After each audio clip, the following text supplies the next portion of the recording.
Hashtag ask doctor genres అని type చేసి మీ questions అడగండి, తప్పకుండా రిప్లై చేస్తాను. సాయి కుమార్ S1WB సార్, నాకు డాండ్రఫ్ ఉంది అని డర్మటాలజిస్ట్ని కన్సల్ట్ అయ్యాను.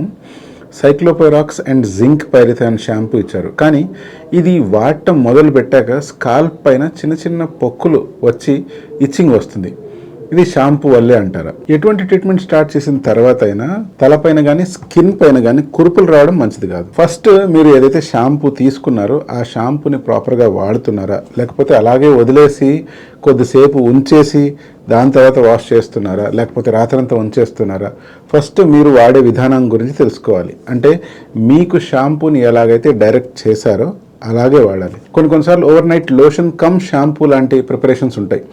అటువంటప్పుడు అవి ఓవర్ నైట్ అప్లై చేయవలసిన అవసరం రావచ్చు. మీకు ఇప్పుడు ఇచ్చిన షాంపూ అలా ఓవర్ నైట్ కాకపోవచ్చు. సో అలాంటప్పుడు కూడా మీరు పొరపాటున ఓవర్ నైట్ అప్లై చేశారు అంటే కురుపులు వచ్చే అవకాశం ఉంది.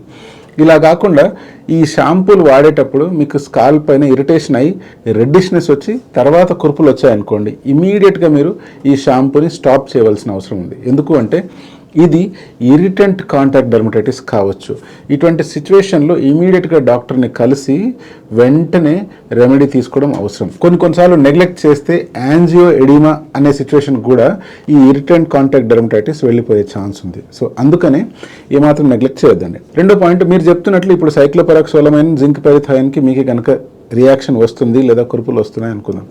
అటువంటప్పుడు మీరు మీ డాక్టర్ దగ్గరికి వెళ్ళినట్లయితే దాన్ని మార్చి వేరే ప్రిపరేషన్స్ ఏవైనా మీకు సెట్ అవుతే అది కిట్కనజోల్ కావచ్చు లేదా సాల్సిలిక్ యాసిడ్ ఫార్ములేషన్ కావచ్చు. బట్ ఇప్పుడు ఈ సాల్సిలిక్ యాసిడ్ ఫార్ములేషన్ ఏవైనా ఉన్నట్లయితే దాంట్లో వచ్చిన ప్రాబ్లం ఏంటి అంటే ఎంతో కొంత హెయిర్ లాస్ అయ్యే ఛాన్స్ ఉంది. సో ప్రత్యేకించి మీరు ఈ షాంపూ వాడడం స్టార్ట్ చేయండి అని చెప్పలేం.